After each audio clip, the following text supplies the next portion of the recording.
We have contestants, we have judges. My name is Matt Reitmeyer. I have the dubious distinction of playing both MC for this competition and also being one of the judges. I'm a Tuck 96. I live here in Hanover. I'm part of a venture firm called Borealis Ventures. We've made, 30 plus investments over the last 15 years, some of which, a pretty significant number of which are Upper Valley companies, and an even larger number of which are associated with Dartmouth in some way, shape, or form. So excited to be part of this. I think this is a great experience to deliver to emerging entrepreneurs, and I hope that you all as well can give them a great experience. So I'm going to walk first through a lot of what led to us being here, and then I'm going to talk about the process we're going to go through this afternoon, and hopefully by the time I'm done, we'll have everything figured out and we can get to the main event. So the competition started weeks back. A call went out to Dartmouth associated folks around the nation, alumni, faculty, current students, and from that, 8 semifinalists were chosen. In addition to that, we have local Dartmouth Entrepreneurial Network chapters in DC and in Boston and in New York City and in Denver/Boulder. And each of them held a competition to nominate a single semifinalist to come to be part of the event here this week. So in total, 12 semifinalists. The 12 semifinalists pitched yesterday to a group of three judges. And those 3 judges chose the 3 finalists that we have here today. So in no particular order, those 3 are, it's Frey, I got it right. I've been practicing, glad I got it right. Frey, Leaf Frey and Aaron Frey, premium laundry detergent for men. Feel free to give them a little bit of an applause, that'd be good.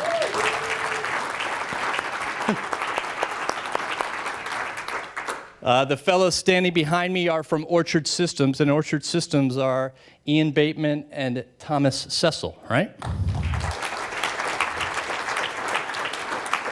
The last of the 3 finalists are Zippity, and Zippity are Dan Swanton, Ed Warren, and Russ Walker.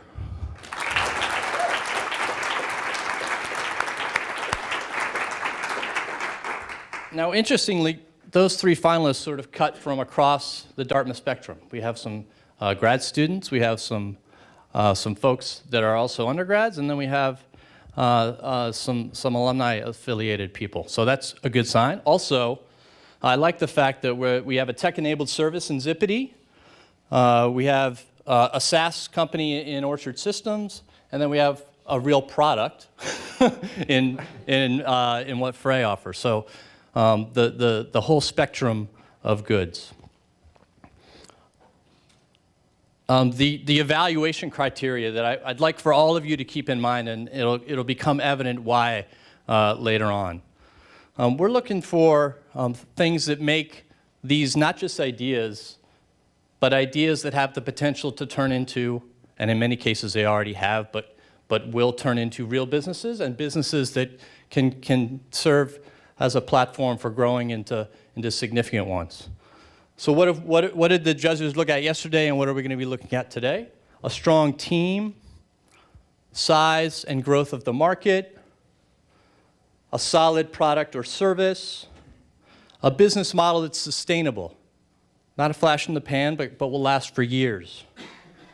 And finally, maybe most importantly, the feasibility of execution. Can it be done, right? Can it be done? So that's what this group of judges is going to be looking at, myself included. The reason why it's important to you is one of the things that we have done, in addition to a judge panel to allocate the rewards, is a People's Choice Award. So the judges will be allocating $40,000, $25,000 to the winner. Did I get that right? Yeah, I got that right. $10,000 to the second place team, and $5,000 to the third. So all are going to walk out with some resources. In addition to that, the People's Choice Award will be given an incremental $2,500 to one of the 3 teams, and it's based on voting that you guys will do. if you look at the back of your name tag here, there's a poker chip in it. And that poker chip is your vote. It's how you will cast your ballot. As you leave, I think it's out this door where the boxes are, as you leave this session, drop your chip in the box of the company that you think deserves the incremental $2,500. Don't forget, don't want to be running back down the stairs to cast your vote, okay? So make sure you cast your vote on the way out. What else do we have to do? Oh, today, what are we going to do today? Well, before I go to that, let me talk a little bit about my fellow judges. Nyla, how do you say your last name? Bakuni. Nyla Bakuni. Neela Bakuni. Is that better? Yes. Did I get it right now? Yes. Neela Bakuni. Yes. Okay, awesome. Neela's the head of the tech transfer office here at the college. Prior to coming here in 2015, she served in increasing areas of responsibility at Rice, at Carnegie Mellon, and at Harvard. And prior to that, she had a 10-year career in the private sector. So we're fortunate enough to have Neela as part of the group. Also, Seth Pierpoint joins us. Seth's an investor in London with Excel Partners. TO7? Yeah. Wow, I actually got that right. I like it. TO7, back for the first time maybe in a decade. Welcome back.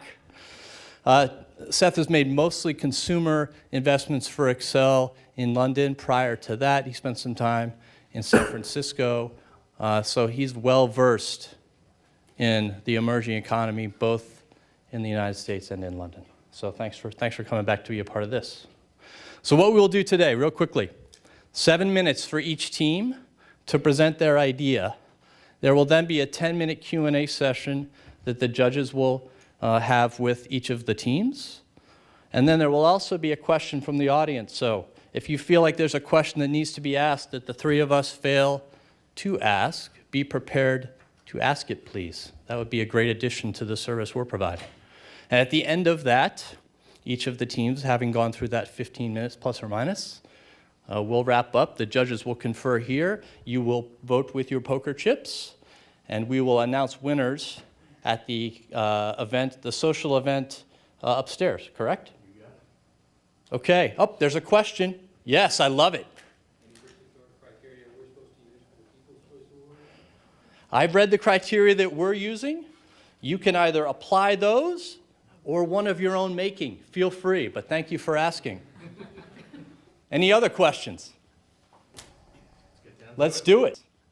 I'm Thomas Cecil. This is my co-founder, Ian Bateman, and we're two current Dartmouth undergraduates. Ian and I started Orchard a year and a half ago, and we are so excited to be here with you all to share all about it. The following is a quote from one of our restaurant clients in North Carolina called Hickory Tavern. Hickory Tavern has 40 restaurant locations and spends almost $1 million a year on software costs. They're a restaurant and they spend $1 million a year. The issue arises from old point-of-sale software technology that makes their data virtually inaccessible. This inaccessibility drives costs such as these that Hickory Tavern is subject to pay if it wants any insight into its operations. The solution, therefore, is make the data accessible and we forego these costs. This is exactly what we're doing in our suite of point-of-sale software that Ian's going to tell you a little bit about. So we started with online ordering, and we've since built the Orchard OS, which is the backbone of our platform. We have a clear vision for the products ahead and a roadmap to go along with that. We're the only restaurant software company to have built their own operating system, and this is a special achievement for any company. And the best part of all this is, it just works. So our software suite slots into a restaurant point-of-sale market of around $120 billion. Within this market, there are three primary segments: individual operators, this is your mom-and-pop coffee shop; Hickory Taverns, which are regional chains; and national brands. These are McDonald's, all those brands we love. We believe by targeting regional chains and an eye towards a national customer in the next 5 years, we can achieve $150 million in sales. With any market comes competition, so let's address that now. Micros and NCR are the incumbents in the bottom right hand of your screen, and these are the companies creating this data inaccessibility issue and the resulting cost structure. These other competitors, Shopkeep, Lightspeed, Revel, Toast, and Square, are also attempting to address this cost structure. However, their solution is insufficient. The reason being, they don't address the data inaccessibility. Only Orchard solves this issue because we have an entirely vertically integrated technology stack which we control and can support. Also uncharacteristic of this industry is our clear and transparent pricing you see before you. The best part of all of this is we leverage the existing infrastructure put in place by the legacy providers using their value-added resellers to distribute our product. This is a cheap and quick alternative to grow our business. We have assembled the best team to do this.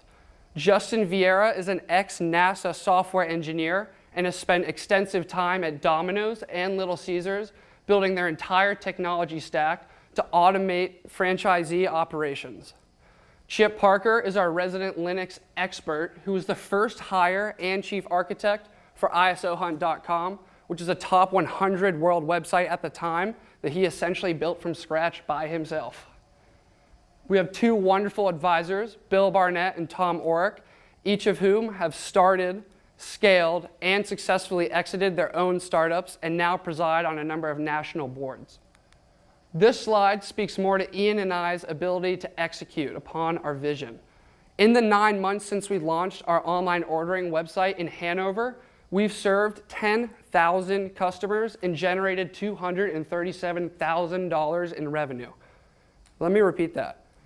In the last 9 months, 2 undergraduates have served 10,000 customers and generated $240,000 in sales, which we've used to finance our point of sale.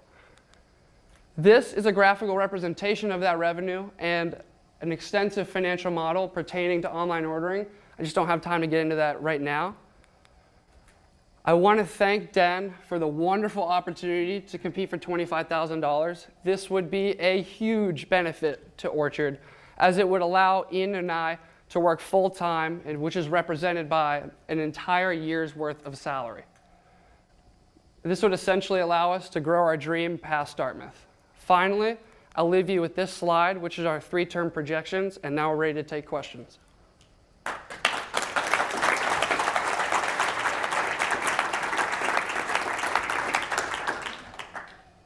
My question has to do with, you made a statement that data inaccessibility is a major problem for these types of businesses. Help me understand how you know that that's the case and what your capabilities do to address that particular problem. So last summer was my junior summer, and instead of basically working an internship, I returned home to North Carolina and interviewed roughly 120 different restaurant operators, varying from local independents all the way to the COO of Jersey Mike's.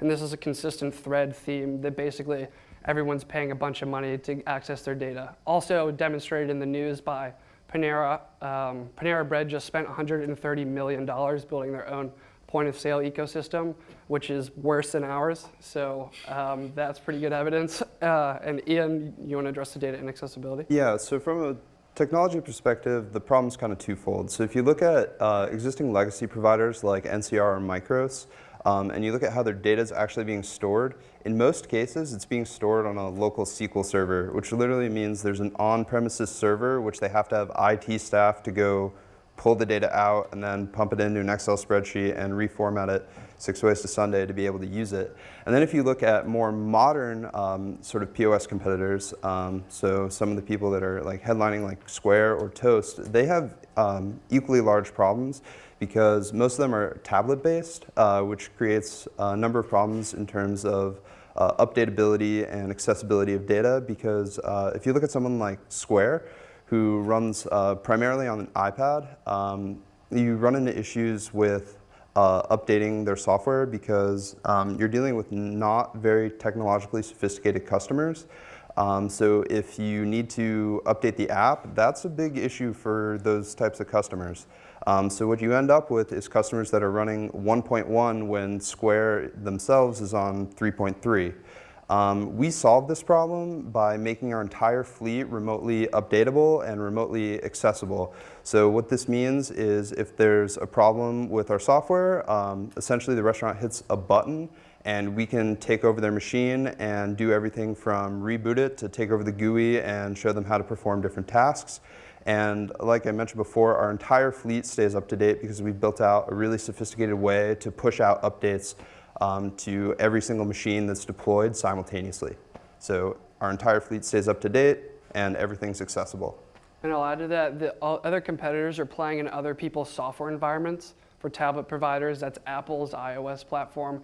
For the legacy people, that you're going to be running in old like Windows embedded systems. And because both of those things go unsupported, like older iPads already happening with Square, that's sort of that data inaccessibility issue. And we never get that because we did it the old-fashioned hard way and built our own operating system in Linux. So thank you for the question. Can I see the financials that you flashed up there? Sure. I thought somebody might bring that up. Okay, so how are those numbers going to happen?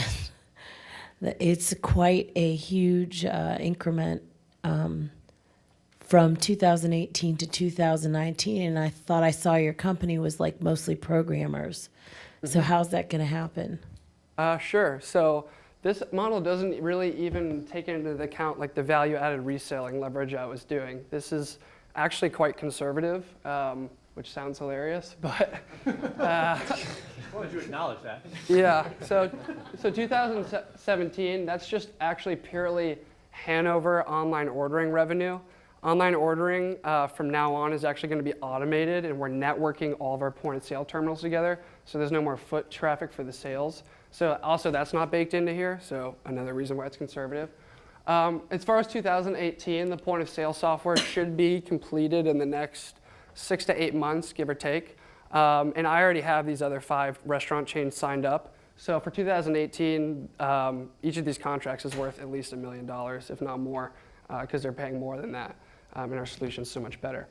And then we basically, if you just follow the spreadsheet, we spend every cent of that on building out our own internal sales team. So what did I say here? We spend, so we'll spend $2 million on engineering support, which is basically just building out our cloud infrastructure, and then another $2 million hiring 35 salespeople. Each salesperson brings in 4 or 5 chains. That gives you $114 million. It's pretty simple, actually. Exactly. So I have a question on just the implementation. So because this is such a critical piece of infrastructure for restaurants, Sure. Can you talk a little bit about the switching costs and how you yeah. convince them to do that, how long that takes? You want to answer this? So switching costs are pretty small. So if you look at the Micros machine that we have here, essentially all we do is it's like a Nintendo 64. You pop out one card and you pop in the Orchard card. And we throw this away, and the only way you're able to get off Orchard is by re-outfitting your entire restaurant with all new hardware, which for someone like Hickory Tavern, which is 40 locations, that's about $20 million. So we're sticky even from a physical perspective. Okay, interesting. And is there any friction with the hardware providers? Insofar as like Micros NCR or like compatibility or? Both. There's actually no compatibility issues because we essentially wipe the entire Micros machine and then boot up our own operating system through the BIOS, which is really great strategically because you basically can only run Orchard on any of your terminals now. So if you don't like us, no operations. And then what was the other part? There's no operational hitch because the really cool thing is right now what ends up happening is they have sales fleets of these Micros VARs, and they basically have to come in with like a mechanic and like patch your software. But because we're through the cloud, I can literally get a call from Hickory Tavern or a likewise company, and they say, hey, we got 40 locations. These are IP addresses of our terminals. Boot us up, and then Ian fliches some switches, which I don't really fully understand. And then they actually immediately get wiped and booted into Orchard. So you don't get the fixed capital expenditure, which could be $20 million, and that therefore you can grow your chain, and there's no operational hitch. Yeah, and from a legal perspective, which you might have been referring to, we're totally in the clear. This is something you're completely allowed to do because they own the machines.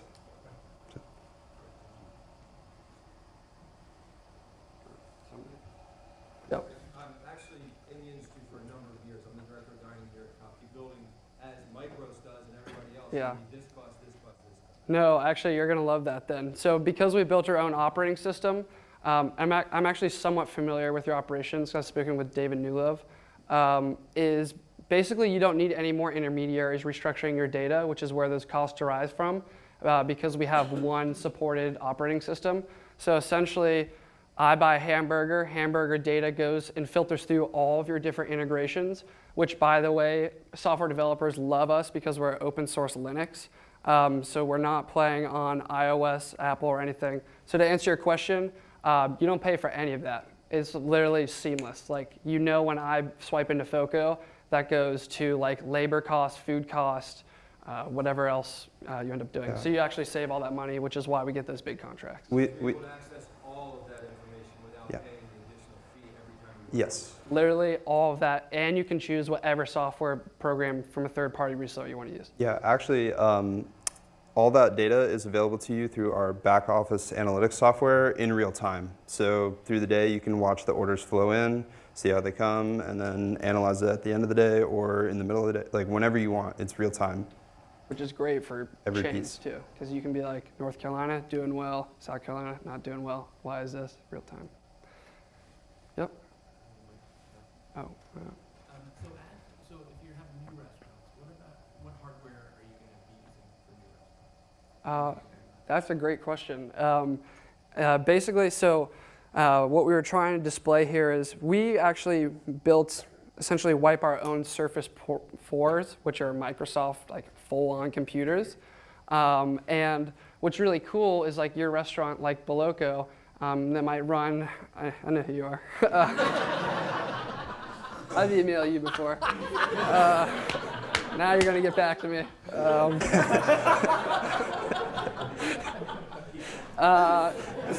So your older machines, right, that now are going to be running Orchard because it's so great. And then when you open a new Boloco in North Carolina or Boston or whatever, we'll say, hey, what hardware do you want to use? Or we can just drop ship you a copy of Orchard right on this Surface. It also comes in bigger enterprise versions. So basically, it runs on anything you want. You literally can pick it, and it works on our operating system. From a technology perspective, our operating system and software will run on any computer with an x86 architecture. So that's pretty much any PC or tablet that's not like an iPhone. And as they break down, How many questions are you going to ask, John? No. You have one more. One more. I'm the timekeeper. Matt's closing us out. Yeah. so as they break down, Yep. you'll have a system that will allow. You're not going to be servicing, correct? You're gonna You mean in replace. a physical sense or technological? I mean, it's real. It's very physical. Yeah. You'll have how will you do that? Oh, that's easy. So like our value-added resellers who are leveraging that network already, so they basically like facilitate that if we need it, like a la carte essentially. So really most of the industry's problems are a software issue. These things are actually pretty tough. They just kind of stink. If your machine does break down, we can actually have you one of these in the next like 18 hours. And if that's too long for you, then all I do is call up my VAR who sold you the Orchard software anyway, and I'll say, here's $200, go fix Boloco's machine. And that's what they're getting paid a month already, which is immensely cheap. So I'd be happy to pay that. And if any one of your employees ever has an issue with the software, there's a button built right into the interface, which they hit, and it has a phone home feature. So it connects to Orchard support, and we can remotely take over the machine and, like I said, do anything from reboot it to take over the interface. Or build a burrito. No. How much time are you going to take, John? Go. How many of these? I just want to make sure I understand. Are in operation today? 3 of these machines are in like essentially a pilot with Hickory Tavern.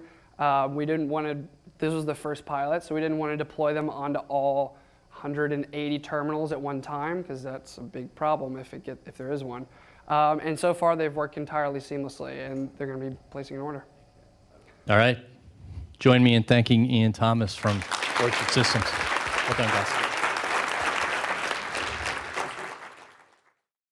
Hello, I'm Ed Warren, the CEO of Zippity, an on-site car care company, and the death knell of Jiffy Lube. Zippity was born out of the frustration of car ownership and car maintenance. This is something we've all experienced. For me, the catalyzing moment came in hour 3 of sitting in an auto shop lobby over in West Leb, wondering, why am I wasting my afternoon sitting here trying to get my car fixed? Why am I, the paying customer, paying my dollars to go sit in their lobby? Why did I have to call them up and try to get the mechanic on the phone so he could flip through his paper calendar and tell me if there was a slot available? Why is this industry so outdated and so frustrating? The truth is, times have changed, technologies have changed, and this industry has not. Zippity's vision is to completely reorient this around the consumer, specifically in 2 ways. We want to bring car care on site, and we want to bring it online. So for on site, we want to come to the workplace. And for online, we want to offer a digital experience which is fully comprehensive and makes all of this much easier and seamless. We have a 3-part plug-and-play system. So we have a trailer that allows us to actually do the work on site. We have a kiosk that sits in the office lobby of the office park that allows the customer to do the key exchange. And then we have the website, which is both a front end to onboard customers, and it's the back end that manages all the automatic integrations, which makes this operation so efficient. So on March 6th, in the snowstorms of New Hampshire, we rolled out a new type of car care. We brought our on-site trailer to Hypertherm and to Dartmouth. We partnered with them as employers to bring car care to their employees while they worked. One of the biggest aspects of this is the trailer. This is a full-on service bay. We are able to do oil changes, car cleans, pretty much every light maintenance you need from this service operation. We can bring car care anywhere. This is how it works. So for a customer, from the comfort of their own home, can go online, sign up for an appointment, put in their credit card information. They then drive to work.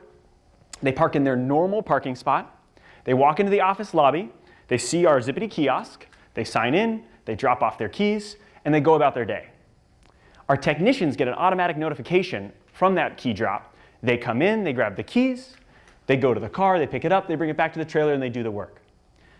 When it's done, they come back in, they drop off the car, they drop off the keys, and that initiates an automatic notification back to the customer that your car's all done. At the end of the day, when the consumer is ready to go home, they walk out, they just pick up their keys, and they walk back to their car in its original spot, fully serviced. What used to be a maddening experience of trying to coordinate a ride, or leave work, or spend your afternoon on a Saturday in a lobby is now truly a seamless user experience. We fundamentally do car care more conveniently than anyone. And the results in the last 8 weeks since our launch have been outstanding. We performed over 250 services. The demand has been overwhelming. And we are currently fully booked 10 days out. Our revenue has grown every week, and we're tracking up to $2,500 a week, and that's going to get even bigger as we bring on our 3rd client and a 3rd employee starting next week. And then onboarding corporate clients. We've taken on 5. We have more on a waiting list. We started with Dartmouth and Hypertherm, and now we have DHMC that's coming on soon, the largest private employer in the state of New Hampshire. This has given us access to a customer base of over 12,000. The reason this works is because at the end of the day, Zippity really does create value for everybody involved. For the customer, it's obvious. For once, car service has been reshaped around their life. I can't tell you the number of emails I get from customers that say, this is a game changer, a lifesaver. I do not have time in my day to get out of work or to spend my afternoon trying to get this done. Thank you so much. For the corporate clients, they love this because it is a differentiating and popular HR benefit that they get to offer to their employees for free. And then we love it because we get access to a large pool of customers in a concentrated location with a high willingness to pay. And potential strategic investors also love it when they look at this model. Strategic investors like Castrol, like BMW, and like Armor All. And if some of you may ask, does this scale? Can this get big? The answer is a definitive yes. It's because of the daily unit economics of an individual trailer. It all starts there. And what we've seen is that as our team has taken a data-driven and analytical approach, and we've said, we're going to take this outdated old school industry and we're going to find the most profitable way to transform it. With our trailers, these mobile trailers that can go to any place, we can get 80% utilization, cars in the trailer. Jiffy Lube, with its fixed location, can't beat 55%. We can drive $1,000 in revenue a day, a great gross margin, and 20 services. And at the trailer level, on an annual time frame, we can do a $45,000 trailer investment can return $250,000 in annual revenue. One trailer. This sets us up to scale so well. Our plan is to go to Boston first, add more trailers, and then go national. Our plug-and-play system, these three parts, the website, the trailer, and the kiosk, allow for a capital-light way of expanding quickly. We then combine that with a strong product market fit, that's happy customers, with expansion funds and capital, puts us in an outstanding position to make this happen. Specifically, in Boston, we've analyzed the demographic, and we see that between I-95 and I-495 is a suburban beltway that is perfect for our first expansion. And then nationally, this is an $80 billion industry.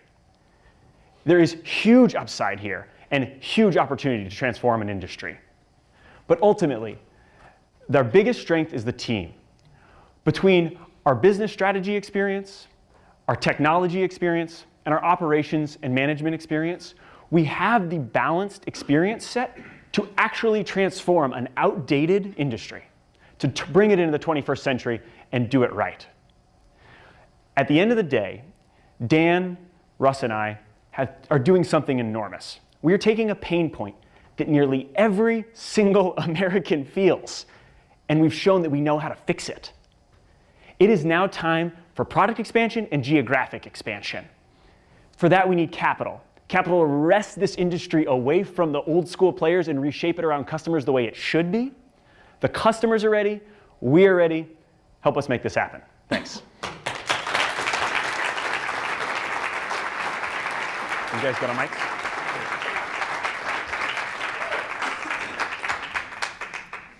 This is the team, Dan and Russ. I guess I'll lead. So this seems like something that has the potential to be a franchise opportunity. Did you think about that? How does it factor into the way you think about your expansion plans and the economics of the business? Pass it out to you. We've thought a lot about it.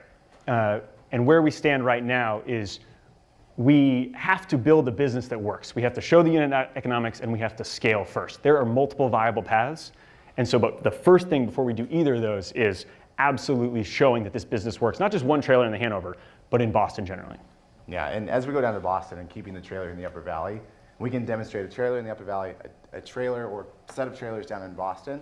We start to demonstrate that they would work for us to centrally manage trailers in multiple locations, and that gives us options. We see franchising as an option, not necessarily the only path. But one of the reasons it's attractive, there's multiple attractive options. One of the reasons franchising makes a lot of sense is it helps us outsource the labor and the local sales leads to the franchise over and help cover those costs during expansion. That's one reason it's good, but there's obviously multiple reasons to address either option. We are excited about the option. So I think it's a great idea. But now, how are you going to keep people from replicating this idea like Amazon, let's say? So what we've basically done is boiled this down to what looks like an infinitely simple thing. I'm not going to pretend that we have protectable IP here, but what we do have is the sum of 2 years of engineering and product testing and field testing and iterating this, and that has all been built into what we've done here. And that's not a static thing. We keep doing that. I mean, every day I was at the trailer this morning and yesterday we're figuring out different ways to redesign the trailer, to improve operations. What we're doing is solving the pain of car ownership, and that's something that can always be optimized and changed. And so we are creating a system that's pretty hard to replicate, and once you build the brand, it makes it even more defensible. I mean, a good example is like Starbucks did it really well, and there's been lots of copycats that have come after them, but no one's the same as Starbucks, right? So I'm sure there'll be imitators once we demonstrate the model is successful. The important thing is getting out ahead of them. The other thing too is it is regional. So this requires getting contracts with offices, and you win territory well. So could there be another one that pops up in Seattle? Yes, potentially. But unlike an app, you don't all of a sudden become irrelevant overnight. That's not a threat to this. Yeah. Can you talk a little bit about your decision to have a vertically integrated model versus a marketplace, for example? Absolutely. Do you want to take it? Yeah, there's multiple reasons why we chose to go that route. The first of which is control, right? Control over the quality. We look at lots of different models out there, and those that aren't vertically integrated kind of suffer from that lack of being able to make sure that and ensure the quality of their product. And then you look at some of the competitors out there. One is being Your Mechanic, for example. And Your Mechanic, they are basically an Angie's List of lots of different mechanics. Their only way to scale is they can't hire mechanics because there's a dearth of mechanics out there. Our labor is mostly just entry-level technicians because the services we're providing are very basic. But the important thing is Your Mechanic goes house to house, and so an oil change with Your Mechanic starts around $95, or our oil changes start around $50. So we can be much more affordable because of the model that we've chosen to approach it with. And to clarify the question to the room, you can either own all of this inside the company, or you can do kind of Uber-style mechanics on demand. And what we've seen is, if you want to do this really efficiently and well, you need to bring it all in-house so that the key drop-off, the car pickup, all that is done really efficiently. You can't have people just showing up for a few minutes to do a discrete event. It all needs to be integrated, and it brings down the cost dramatically. Yeah. The question sort of digging into the utilization point, because I think that as you mentioned, your unit economics really are predicated on that being high. When you, I guess, how are you working with employers to ensure that the demand is there? So when your trailer does show up to the parking lot of an employer, that your guys aren't just sitting around, or that they don't have to drive to multiple places to make sure they're being utilized? Yeah, that's a great question. I think it starts with approaching demand in an algorithmic way, and so it's approaching it and using metrics to identify which clients we want to work with first and foremost.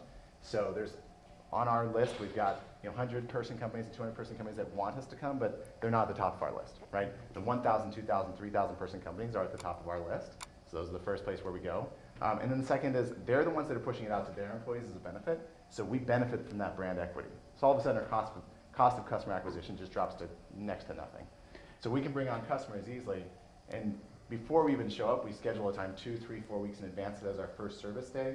And then by that point, with their posters and their emails and their newsletters and internal intranets and everything else, we've got a full day of services. And then there's referral and word of mouth, and we see it just snowball from that point forward. And to clarify, we're not showing up the day of blind, not knowing what demand is. We know exactly how many people are on that day. And if that company is not consistently producing enough, we can move the trailer somewhere else. So that's the whole reason that utilization rates can be so high, because we have that flexibility. Jiffy Lube does not. The key is the mobility, right? And that we can manage the schedule and open up new service days as we need to.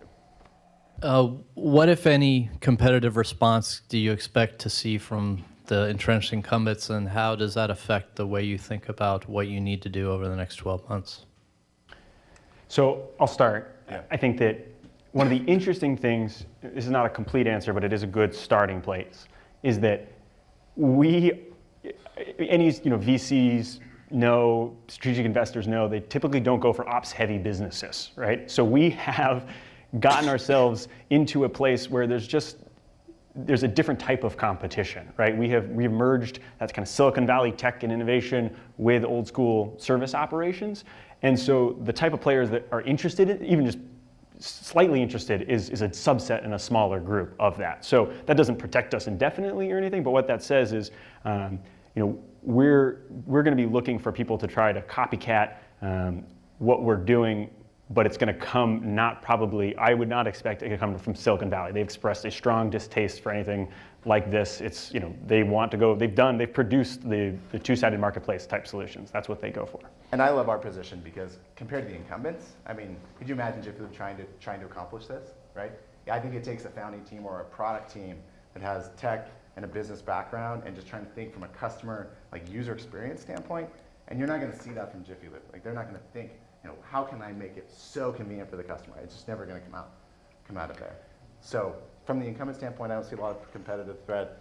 And in Silicon Valley, I mean, there is competitive threat. We're going to have to innovate ahead of them and keep this getting better. I mean, this is not to say we're safe in any way whatsoever. We are going to have to continue to provide the most convenient service for folks. And if you look at this, it might look like, all right, they do oil changes and car cleans now, but there are a lot of ways that you can actually use this to generate revenue, to solve other pain. Your car does more than just show up for an oil change or for a car clean. You use your car for other things. There's a lot of ways we can innovate this because we have established an on-site presence. So we are ahead of the competition in thinking about that and trying to find the next way to innovate. Let me just ask one more. Sorry to dominate here. What about access to mechanics and human capital? And how do you differentiate yourself in that particular marketplace? So we identified from the beginning labor was our number one concern. That's just, because we chose to take this on ourselves and have them as company employees, labor was our biggest risk. What we've learned in doing this, I mean, we've learned an enormous amount in the first 8 weeks. And what we've learned is that we have to be proactive about this. We have to have a large pipeline. We have to pay competitively, but what we're also realizing is we're doing this in an innovative way that is trying to provide services to customers in an exciting way, and that excites a lot of these mechanics. They come and they see a new way of doing this, and that gets them excited. The articles that went out in the Valley News, people started contacting us. They got excited about it, and so what we've realized is we can actually really take people who need a good job, they want to work, and bring them in as real full members of the team. And so we're currently experimenting with profit sharing for some of our lead technicians, doing things that really make this a team effort, which we need structurally, operationally, and strategically to pull this off on site.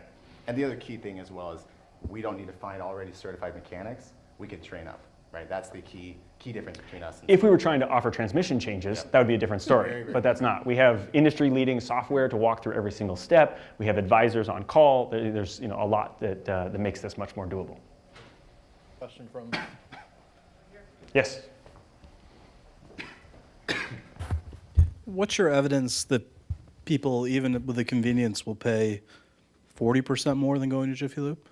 So what's interesting is the price point. If you look at our prices right now, we're actually less than Jiffy Lube's stated price. Now, obviously, if you get coupons, they might end up coming underneath us. But I think when you look at what is the current trend in business right now and in society, people are just short on time. They value their time. I mean, they really do. And I think that's going to be the next trend in a lot of businesses, is just finding ways to free up people's time. And so, is that a 10% premium? Is it a 30% premium? Is it a 100% premium? It could, we will find out as we continue to work with our pricing model, but we feel confident that there is a premium. And what we're seeing already is that, what's kind of cool is we're in a position where our costs don't actually make us need to charge it to survive. We might be able to get it, the premium, because of what we're offering, but a capital light trailer that's on site is actually quite, dollar efficient for the service that we're offering. Awesome. Thanks, guys. Appreciate it.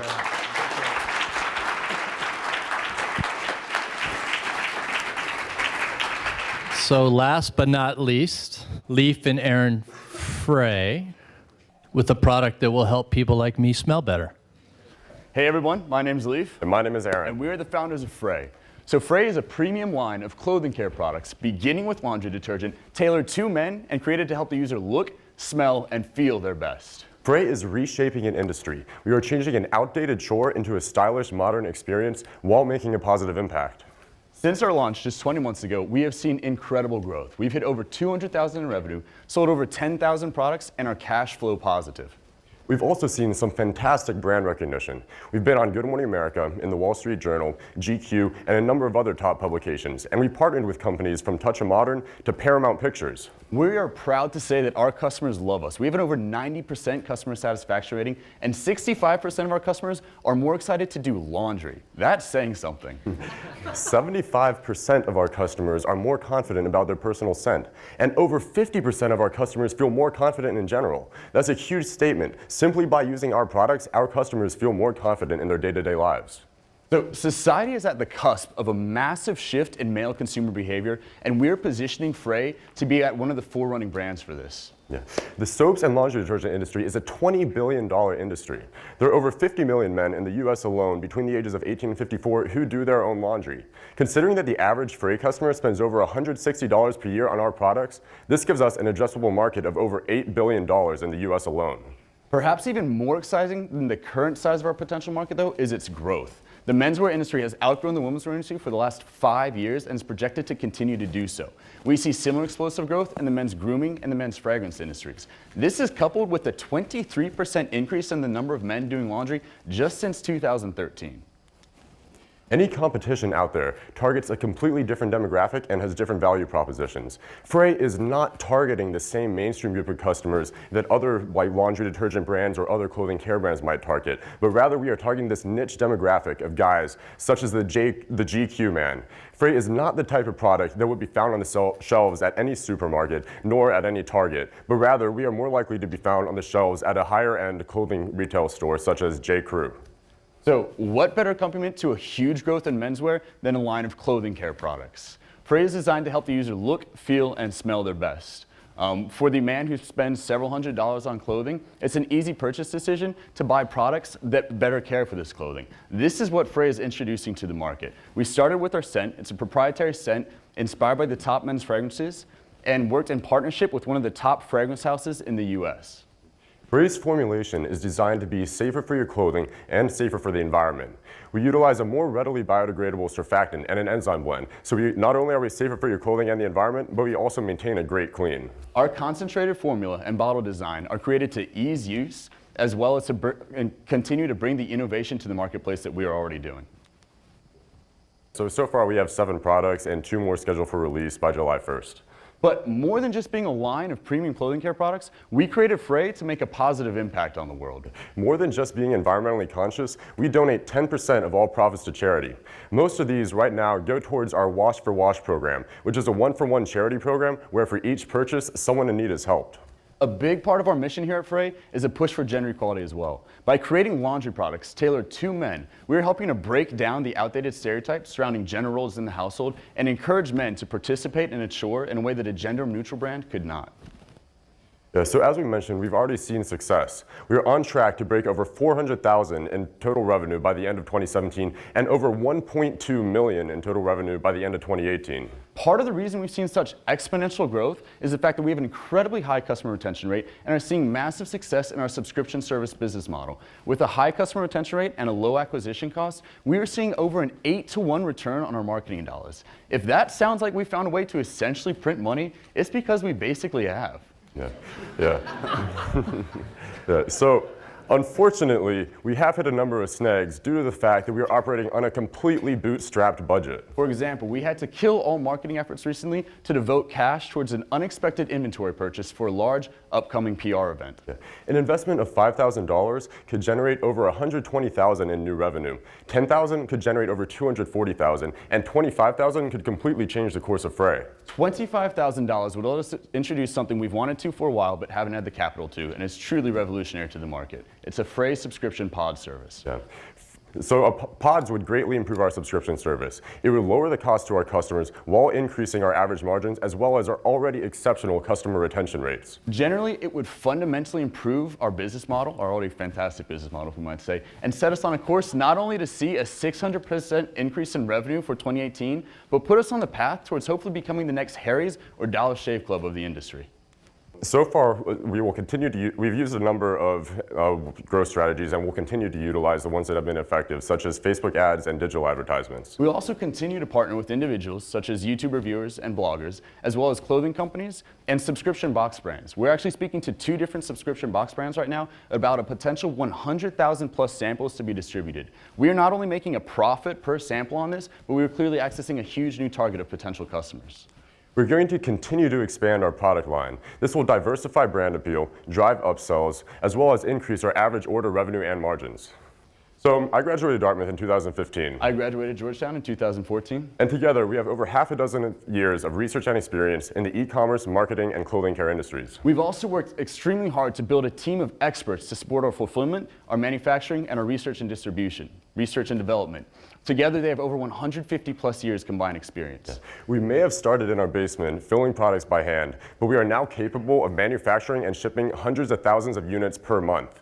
Our advisory board consists of individuals such as the president of Den at Silicon Valley, executives at investment banks and international law firms, serial entrepreneurs, and other high-profile individuals. So, why us? We have already seen success, not just in terms of our revenue and order growth, but also in terms of brand recognition by some of the world's top publications. However, almost more importantly, we already have a proven way to leverage our growth in massive multiples. If it seems like we have a proven way to win in this market, it's because we do. Any investment will see massive returns. We are revolutionizing long-standing industry. We're introducing a new class and style of product, shifting societal perceptions and helping people while doing so. With your help and your help, we can ensure the change we wish to see in the world is brought to fruition.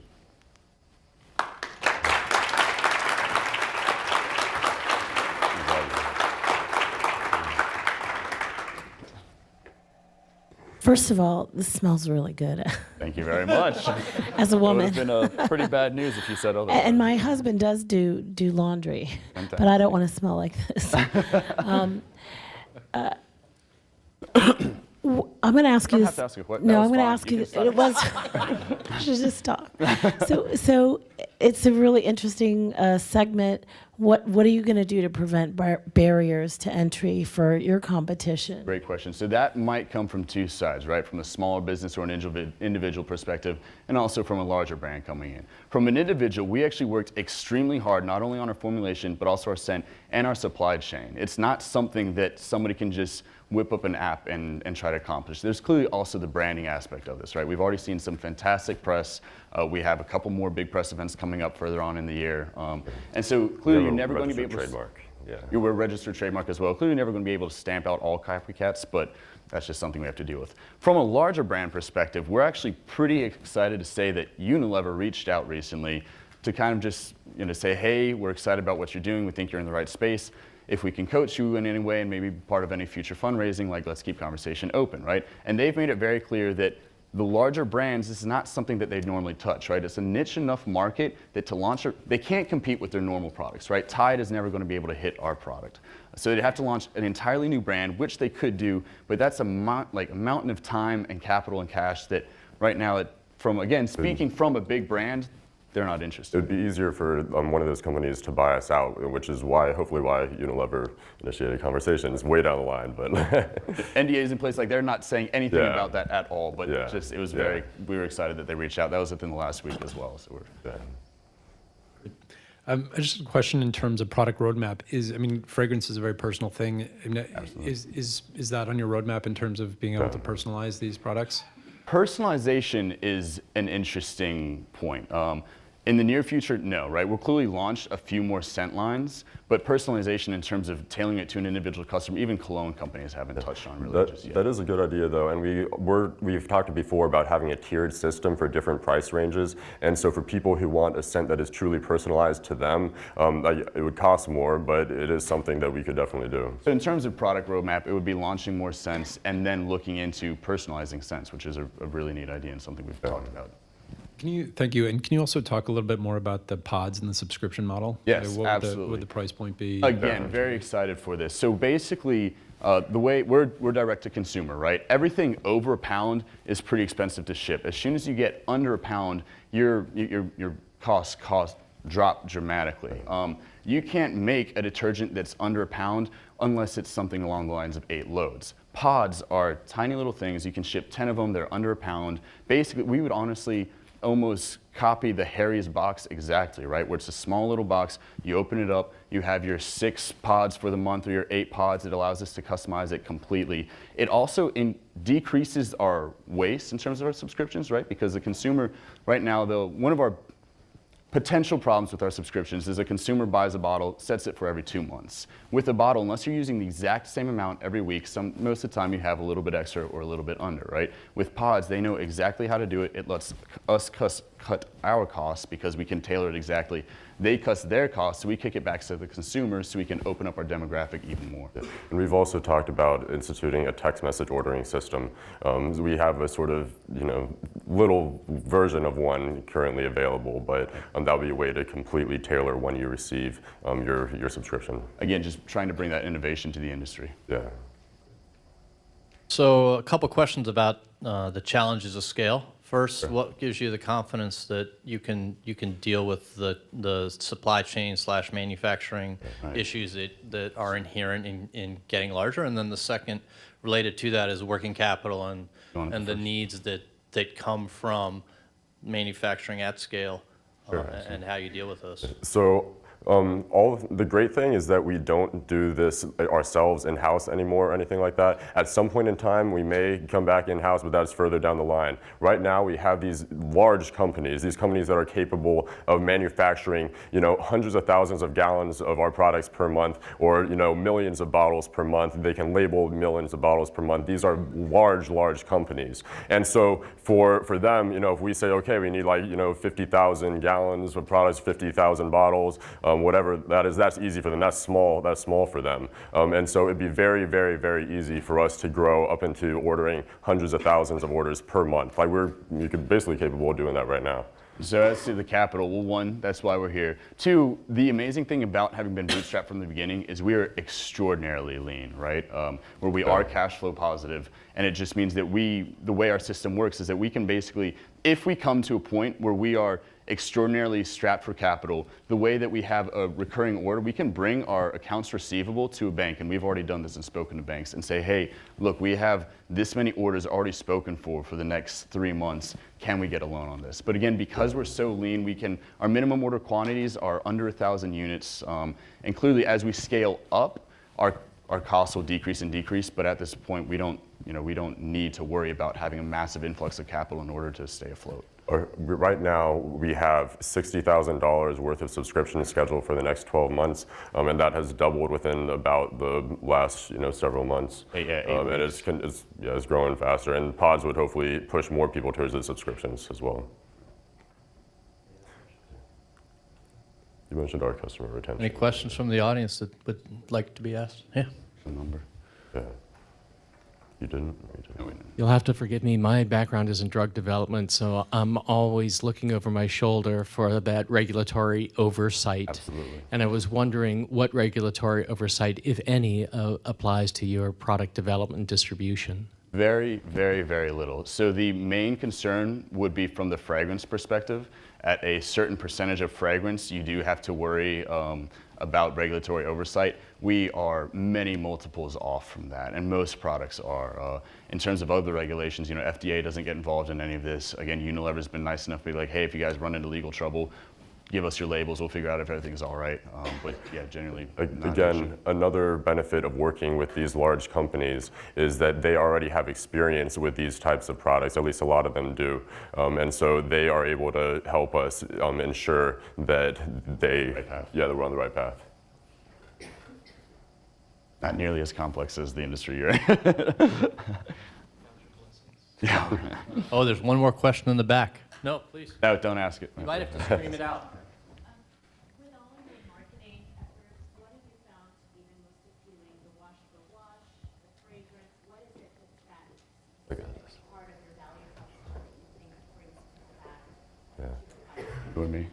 Okay. So, yeah, you got it. So we actually ran a customer survey on this. Scent is the #1 thing. Clearly, brand is a big part of that, right? There's being realistic. Our customers buy us not just for the scent, but for the fact that it's not tied, right? It also makes them feel better. Yeah, right. But it's scent, the delivery system straight to your door, and honestly, on a cost basis, we're cheaper than Tide. As soon as you, unless it's through Amazon, but if you try to get Tide shipped straight to your door, you're getting hit with a $10 shipping charge. It's absolutely absurd. But Scent is the #1. And again, we have somebody who loves it right here. Awesome. Thank you very Thanks. much. Join me in appreciating Fry. Well done, guys. Appreciate it. Well done. The award resulting from your votes, the winner of the People's Choice Award in 2017 at the Dartmouth Entrepreneurial Forum is Sippity.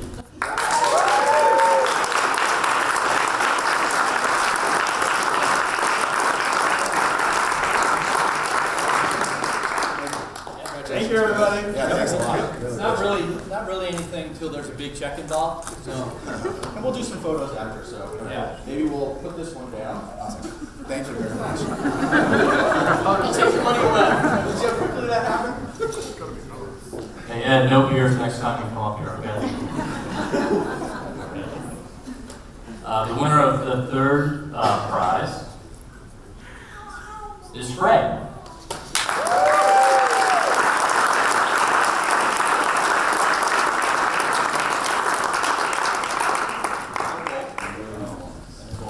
You guys can join us right over here.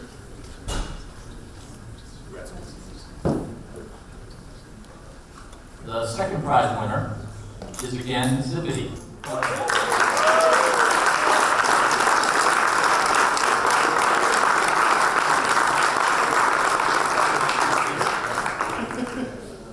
And last but not least, the winner of the first prize this year is Orchard Systems.